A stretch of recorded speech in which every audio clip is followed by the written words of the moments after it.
Estamos lendo o livro de Marcos, capítulo 10, verso 46. Depois foram para Jericó, e saindo ele de Jericó com seus discípulos e uma grande multidão, Batimeu, o cego, filho de Timeu, estava sentado junto do caminho mendigando.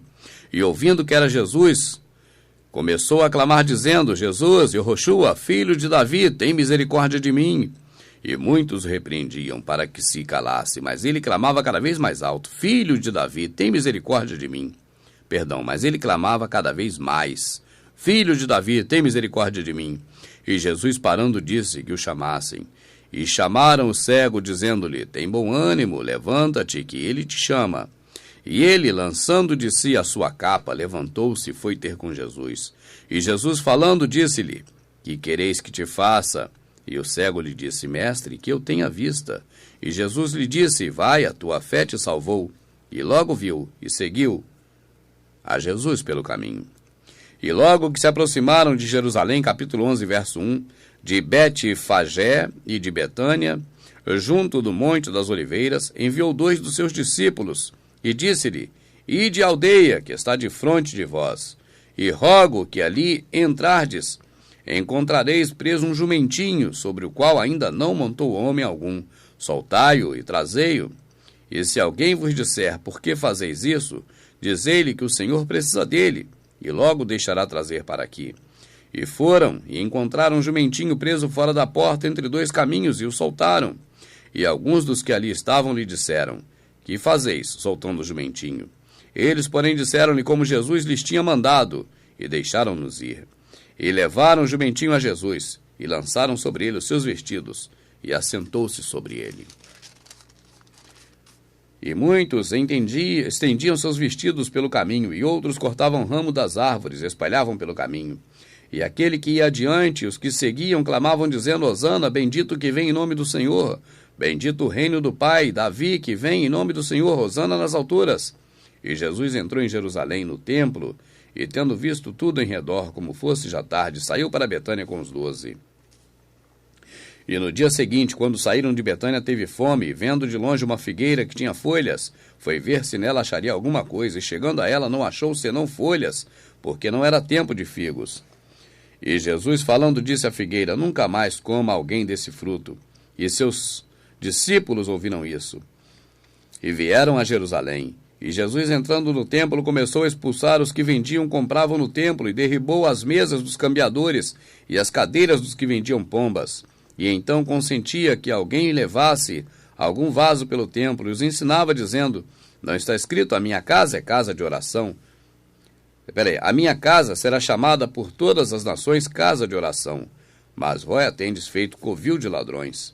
E os escribas e príncipes dos sacerdotes, tendo ouvido isso, buscavam ocasião para matar, pois eles o temiam, porque toda a multidão estava admirada acerca de sua doutrina. E sendo já tarde, saiu para fora da cidade. Bom, Jesus bateu nos cambistas, e os sacerdotes, os príncipes dos sacerdotes, os principais sacerdotes, não gostaram disso. Agora vamos perguntar aqui: bom, o sacerdote gostava que as pessoas ficassem vendendo ali no templo? Eles davam dinheiro para o sacerdote, e o Senhor Jesus expulsou todo mundo porque eles estavam comercializando ali na casa de Deus, e ali era a casa de Deus? Era a casa de Deus, porque Deus havia permitido que ela fosse construída. Mas Jesus não bateu nem bateu nos homens. Ele não bateu nos homens hora nenhuma. Ele derribou as mesas e soltou ali os pombos que estavam sendo vendidos, mas ele de maneira nenhuma bateu em ninguém, e também não foi por causa do comércio em si. Não é por causa disso. Daria até um bom gancho para hoje se dizer que estão fazendo comércio da casa do Senhor. Daria gancho, mas nós não vamos aqui ir além do que está escrito. E o que aconteceu é que as pessoas teriam, pela lei de Moisés, que cuidar de um animalzinho, até o animalzinho crescer, e esse animalzinho seria levado para o sacrifício. E as pessoas deveriam não pecar, mas se pecasse, que entregasse o animal para ser sacrificado. E com o passar do tempo, as coisas estavam tão cômodas e tão facilitadas, que as pessoas já não mais cuidavam de animais para o sacrifício, preferiam comprar na hora, lá no templo. Ou seja, algumas pessoas, para ganhar dinheiro, essas pessoas, elas criavam animais, para que fossem vendidos para fazer esses sacrifícios. E foi isso que o Senhor Jesus não gostou, porque estava invalidando o conserto de Moisés. Entendeu, meu amado?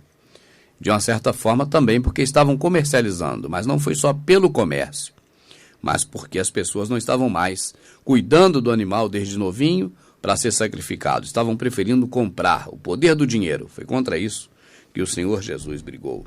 Era o poder do dinheiro contra o conserto de Moisés. O dinheiro contra Deus, vamos dizer assim.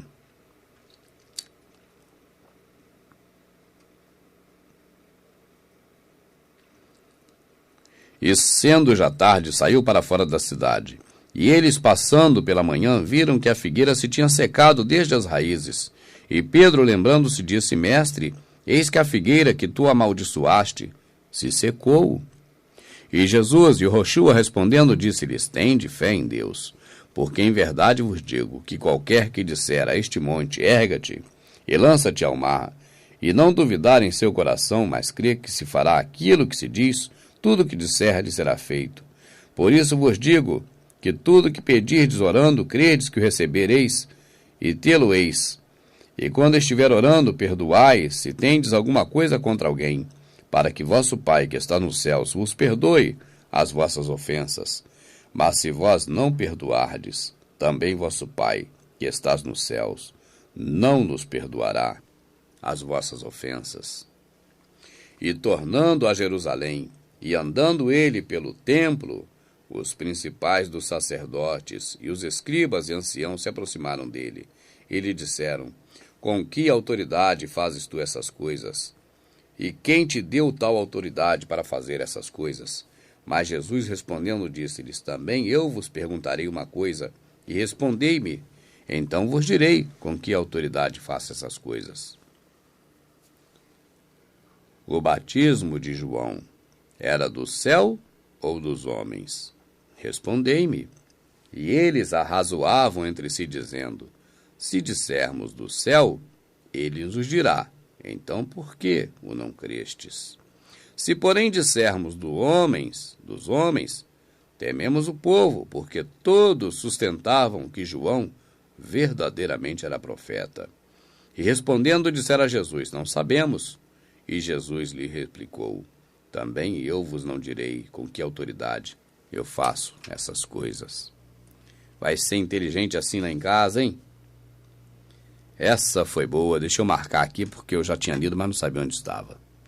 Agora eu sei, está marcado. E começou a falar-lhes por parábolas. Um homem plantou uma vinha, e cercou-a de um velado, e fundou nela um lagar, e edificou uma torre, e arrendou-a a uns lavradores, e partiu para fora da terra. E chegado o tempo, mandou um servo aos lavradores, para que recebesse dos lavradores do fruto da vinha. Mas estes, apoderando-se dele, o feriram, e o mandaram embora vazio. E tornou a enviar-lhes outro servo, e eles, apedrejando-o, o feriram na cabeça, e o mandaram embora, tendo-o afrontado. E tornou-lhe a enviar outro, e a este mataram, e a outros muitos, dos quais a uns feriram e outros mataram. Tendo ele, pois, ainda seu filho amado, enviou também a estes por derradeiro, dizendo: Ao menos terão respeito do meu filho. Mas aqueles lavradores disseram entre si: Esse é o herdeiro. Vamos, matemo-lo, e a herança será nossa. E pegando dele o mataram, e o lançaram fora da vinha. Que fará, pois, o senhor da vinha? Virá e destruirá os lavradores e dará a vinha a outros? Ainda não leste esta escritura? A pedra que os edificadores rejeitaram, essa foi posta por cabeça da esquina. Isso foi feito pelo Senhor, e é coisa maravilhosa aos nossos olhos. E buscavam prendê-lo, mas temiam a multidão, porque entendiam que contra eles dizia essa parábola. E deixando-o, foram-se. E você entendeu essa parábola? Se você entendeu, parabéns. Se não entendeu, no próximo vídeo vamos esmiuçar essa parábola terrível.